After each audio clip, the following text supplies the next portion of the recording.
അതെന്താ mister Adoor Gopalakrishnan? SC ST യിലുള്ളവർക്ക് മാത്രം cinema എടുക്കാൻ പ്രത്യേക പരിശീലനം വേണം, ബാക്കി ജന്മം കൊണ്ട് ആ വിഭാഗത്തിലല്ലാതെ അല്ലെങ്കിൽ പിന്നോക്കക്കാരല്ലാതെ ജനിക്കുന്നവർക്കെല്ലാം സ്വതസിദ്ധമായ കഴിവുകൾ ഉണ്ടാകും പോലും. SC ST യിൽ പിറന്നവർക്ക് ഒരു കഴിവുമില്ല. അവർക്കൊരു സിനിമ ഉണ്ടാക്കാൻ KSFDC പൈസ കൊടുക്കരുത്.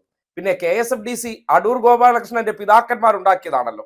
അവിടെ നിന്ന് ആർക്കാണ് എന്ത് ആവശ്യത്തിനാണ് പണം കൊടുക്കുന്നു എന്നതിനെ സംബന്ധിച്ച് തീരുമാനങ്ങൾ എടുക്കേണ്ട വ്യക്തി അടൂർ ഗോപാലകൃഷ്ണനാണല്ലോ. ഒരു വ്യക്തിക്ക് എങ്ങനെയാണ് ആദരവ് കിട്ടുന്നത്?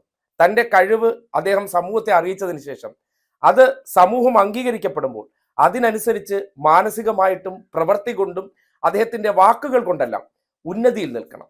അല്ലാതെ ഉള്ളിലെ ജാതിബോധം എടുത്ത് പുറത്തിട്ടതിന് ശേഷം ഞാൻ ഈ ജാതി ആയതുകൊണ്ട്, നേരത്തെ അദ്ദേഹം ഒരു ഫിലിം ഇൻസ്റ്റിറ്റ്യൂട്ടിൽ ഇരുന്നപ്പോൾ കാട്ടിക്കൂട്ടിയ കോപ്രായങ്ങളെ കുറിച്ചെല്ലാം നാടറിഞ്ഞതാണ്. ഉള്ളിലെ വരേണ്യബോധം അതുകൊണ്ടിട്ട് ബാക്കിയുള്ളവർ നിറം കറുത്തവരൊക്കെ ചെയ്യുന്നത് കാണുമ്പോൾ ഒരു വല്ലാത്ത അറപ്പ് വരുന്നുണ്ടെങ്കിൽ ആ അറപ്പിന്റെ പേരാണ് തൻ്റെ ഉള്ളിലെ സവർണ ജാതീയൻ എന്ന് പറയുന്നത്. അതുകൊണ്ടാണ് ഇന്നലെ ഫിലിം കോൺക്ലേവ് പോലൊരു വലിയ വേദിയിൽ താൻ ഇമാതിരി ഒരു വാചകം പറഞ്ഞത്.